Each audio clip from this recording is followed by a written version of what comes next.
Gracia Figueroa was a wheelchair user and a disability advocate who was on her way home from a disability advocacy event when she realized that United Airlines had damaged her $30,000 custom power chair.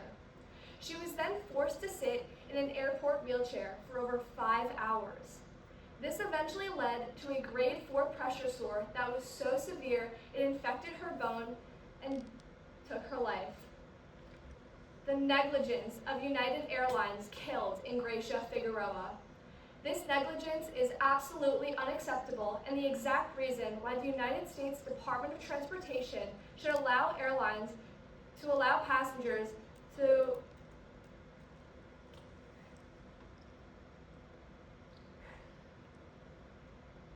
should require airlines to allow passengers to store their wheelchairs or mobility devices in aircraft cabins rather than cargo holds. This issue is so significant because it affects thousands of travelers with disabilities every single year and directly impacts their safety and their independence. I'm on Clemson's wheelchair tennis team, and we typically drive rather than fly to all of our tournaments. And we were so excited in March when we found out that we were flying to our Cajun Classic tournament in Baton Rouge, Louisiana. This was until we landed and we found out that some athletes were missing wheels from their chairs and one athlete didn't even have his chair with us at all. This cannot keep happening.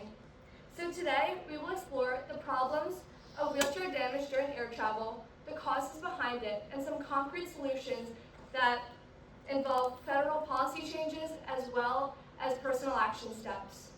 So first, let's take a look at this problem. Airlines' wheelchair protocol poses several problems.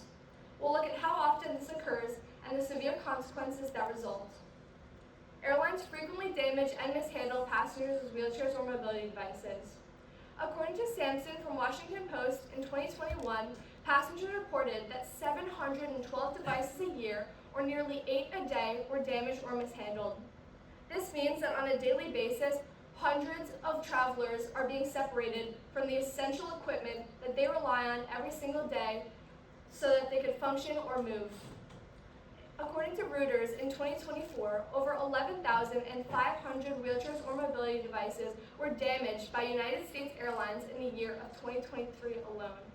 This is a number so high that shows that this is not an isolated issue, but an ongoing issue. This mishandling puts passengers at major health risks. According to Hageblum et al. In 2018, wheelchair damages that left passengers stranded or injured were linked to immediate health concerns like extreme pain, pressure sores, and even rehospitalizations. What an airline may view as a tiny mistake can affect a person's physical health or overall well-being long after a flight is over. So why does this keep happening? Why are passengers still dealing with this every single day? The truth is, this issue persists due to improper storage practices and weak federal requirements. Wheelchairs are stored in cargo holds rather than aircraft cabins where they are not stored safely.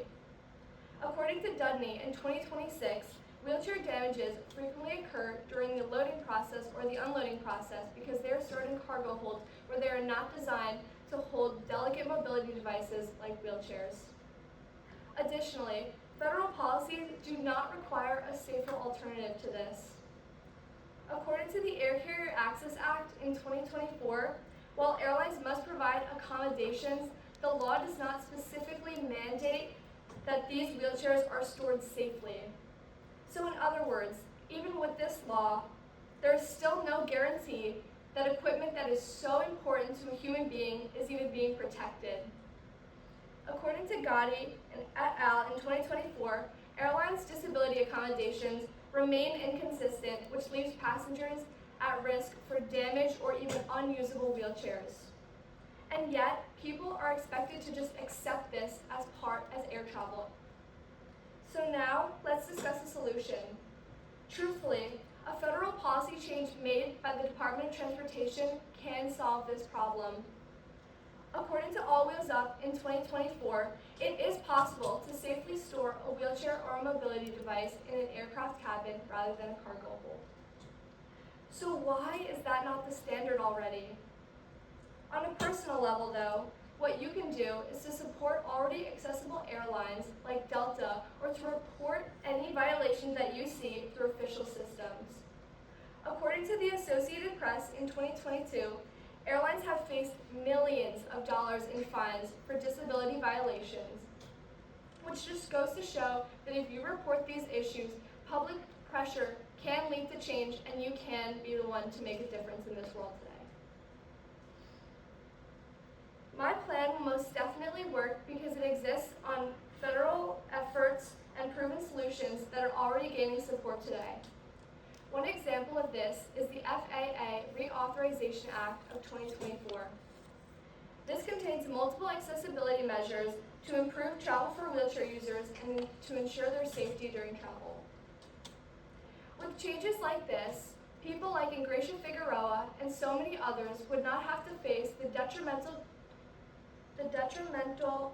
consequences of having their only source of mobility taken away from them or damaged.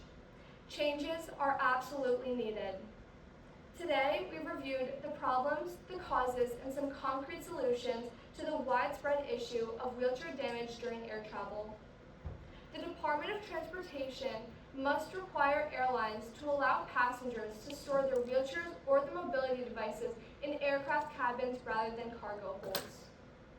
Absolutely nobody in this world should ever have to risk losing their safety, their independence, or their life just to take a flight. Thank you.